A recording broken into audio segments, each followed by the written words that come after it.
Friends Vrindavan ഗാർഡനും കണ്ട് ഞങ്ങളുടെ താമസ സ്ഥലം ലക്ഷ്യമാക്കി നീങ്ങുകയാണ്.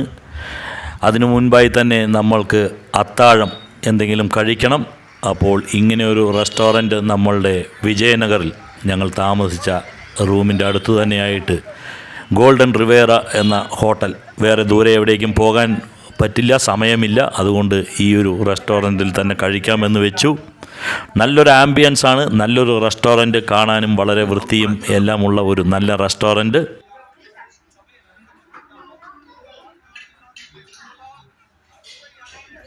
ബലേലെ ഊട്ട എന്ന് വെച്ച് കഴിഞ്ഞാൽ വാഴയിലയിലെ ഭക്ഷണം എന്നാണ് അങ്ങനെ എഴുതി വെച്ചിട്ടുണ്ട്.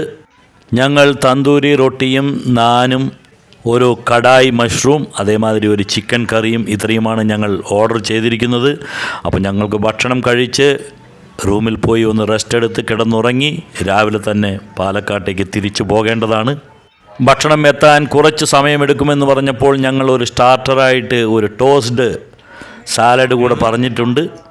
അത്യാവശ്യം തിരക്കുള്ള ഒരു റെസ്റ്റോറൻ്റാണ് ഗോൾഡൻ റിവേറ.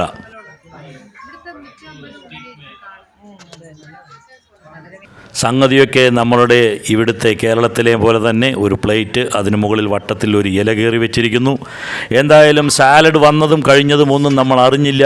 അത് നമ്മൾക്ക് വിശന്നിട്ടോ അതിൻ്റെ ടേസ്റ്റ് കൊണ്ടോ വേഗം തീർന്നു. അത് ഷൂട്ട് ചെയ്യാനൊന്നും നമ്മൾക്ക് പറ്റിയില്ല. നമ്മളുടെ മെയിൻ കോഴ്സും ഇവിടെ വന്നിട്ടുണ്ട്. ചപ്പാത്തി, മഷ്റൂം കറി, ചിക്കൻ കറി, അതേപോലെ തന്നെ നാൻ, ഇതെല്ലാമാണ് നമ്മൾ പറഞ്ഞത്. അതെല്ലാം വന്നു.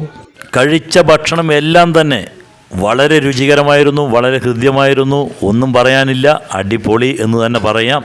നല്ല റൊട്ടിയാവട്ടെ, കറികളാവട്ടെ, അതേപോലെ കഴിച്ച ടോസ്റ്റ് സാലഡാവട്ടെ, മഷ്റൂം കറിയാവട്ടെ, എല്ലാം തന്നെ അതിഗംഭീരം എന്ന് തന്നെ പറയാം.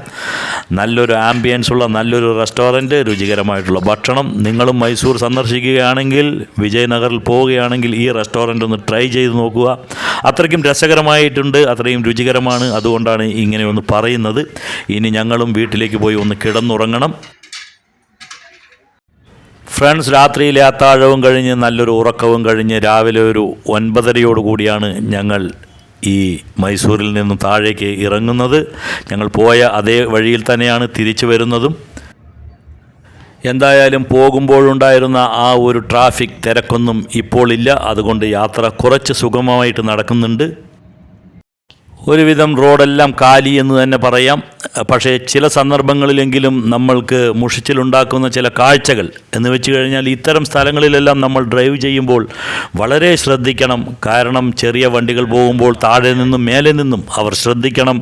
മേലെ നിന്നും വല്ല വലിയ ട്രക്കുകളോ വലിയ വണ്ടികളോ ഇറങ്ങി വരുന്നുണ്ടോ എന്നും, അതേപോലെ തന്നെ നമ്മൾ കയറുന്ന സമയത്തും ഇല്ലെങ്കിൽ ഇറങ്ങുന്ന സമയത്തും കയറി വരുന്ന വല്ല വലിയ വാഹനങ്ങൾ ഉണ്ടോ എന്നെല്ലാം നമ്മൾ ശ്രദ്ധിക്കണം. അതിനനുസരിച്ച് നമ്മൾ അവർക്ക് വണ്ടി നിർത്തി കൊടുക്കുകയും ഒതുക്കി കൊടുക്കുകയും ഒക്കെ ചെയ്യണം. ഇല്ലെങ്കിൽ വലിയ അബദ്ധങ്ങളും വലിയ അപകടങ്ങളുമെല്ലാം ഉണ്ടാവാൻ സാധ്യതയുണ്ട്.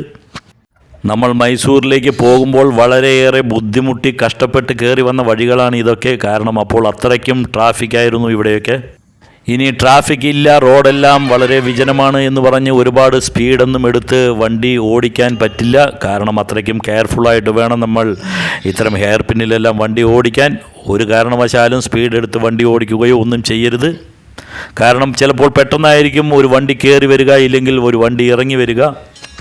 ഇവിടെ ഇതാ തീർത്തും സുഖകരമല്ലാത്ത ഒരു കാഴ്ചയാണ് നമുക്ക് കാണാൻ കഴിയുന്നത്. ഒരു ഇറക്കമാണ് ഇവിടെ. ഈ ഒരു ഇറക്കത്തിൽ ഒരു വണ്ടി റോങ് സൈഡിൽ കൂടെ ഇറങ്ങിപ്പോകുന്നു.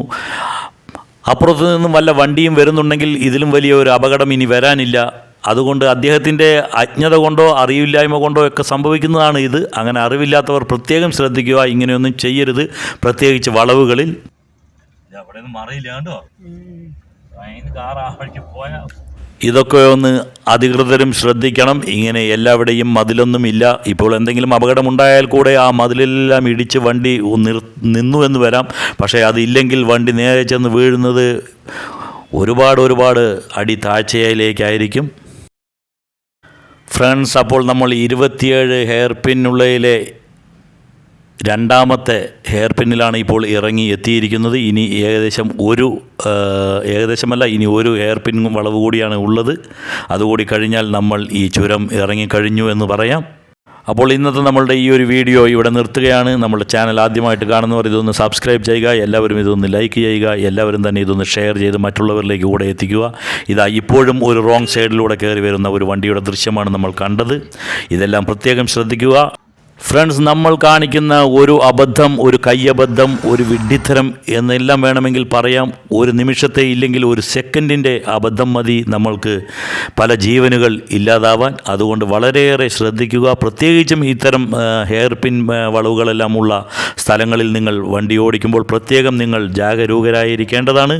അത് പ്രത്യേകം ശ്രദ്ധിക്കണം, ഇല്ലെങ്കിൽ വലിയ അപകടങ്ങളുണ്ടാവും. അടുത്ത ഒരു വീഡിയോയുമായിട്ട് വരുന്നതുവരേക്കും ബൈ, എൻജോയ്. കഴിഞ്ഞു അല്ലേ?